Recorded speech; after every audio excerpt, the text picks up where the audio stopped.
I'm going to show you how to work round 5 for the Lewsky hood, which is the round where you make the holes that the cord comes out of. And it's the part of the pattern that seems to be the most confusing to a lot of knitters. So there's a hole in each side, and the cord goes all the way around the edge of the hood. And the hole is essentially created by making a yarn over. But since we're working in double knit, there's a few extra things we need to do. So I'm going to show you how it's done. So this is round 5 of the Lewsky hood drawcord casing, and we're going to go over it step by step. So for round 5, you're going to need a cable needle. So I've got one here, and you can also use a double pointing needle if you don't have one of these, but I'm just going to set it aside for now. To start round 5, it says we need to knit 1, slip 1, purlwise to marker. So I've already gone and done that, starting at the beginning of the round, and I've worked almost all the way to the marker. I just have to work one last stitch, which is a slip 1 purlwise, and then I'm going to slip the marker to my right hand needle. And then after that we knit 1, and then slip 1 purlwise with yarn in front. And after that we need to yarn over. So in order to yarn over, we're just going to bring our working yarn over our needle to the front of our work like that. Next it says to slip the next stitch onto a cable needle purlwise and hold in the front. So I'm going to grab my cable needle, and we slip the next stitch purlwise onto the cable needle and just hold it in the front like this. And we're just going to leave it here like this for now. And now we need to slip 1 purlwise with the yarn in front. Okay, so now you can see here our yarn over and then our slip stitch here. Next up it says to slip the stitch on our cable needle back to our left hand needle.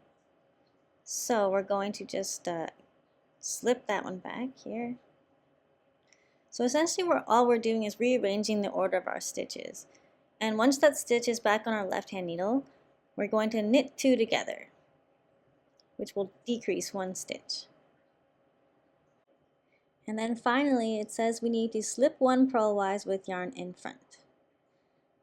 And now we're back to working the pattern for double knit, which is knit 1 followed by a slip 1 purlwise with yarn in front, and we do this all the way around to the last 4 stitches of the round. So I'm going to go ahead and do that, and then I'll show you what to do next. So I've worked to the last 4 stitches of the round, as you can see here.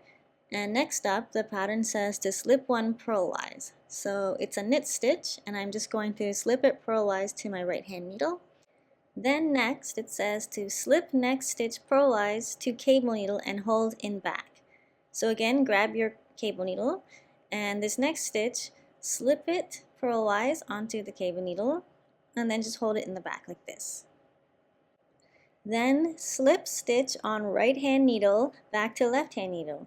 So the stitch that we slipped before, we're going to slip it back to our left hand needle, and then it says to slip, slip, knit. So slip, slip, knit, and that will decrease 1 stitch. Okay, slip stitch on cable needle to right hand needle with yarn in front. So let's move our yarn to the front, and then the stitch on our cable needle, we're going to slip it to our right hand needle, just like this. And we can remove our cable needle. Now it says to yarn over. So we're just going to bring our yarn over our needle like that, and for the very last stitch we slip 1 purlwise with yarn in front. So slip 1 purlwise, and there's our yarn in front. I'm just going to move my beginning of round marker over, and that completes round 5.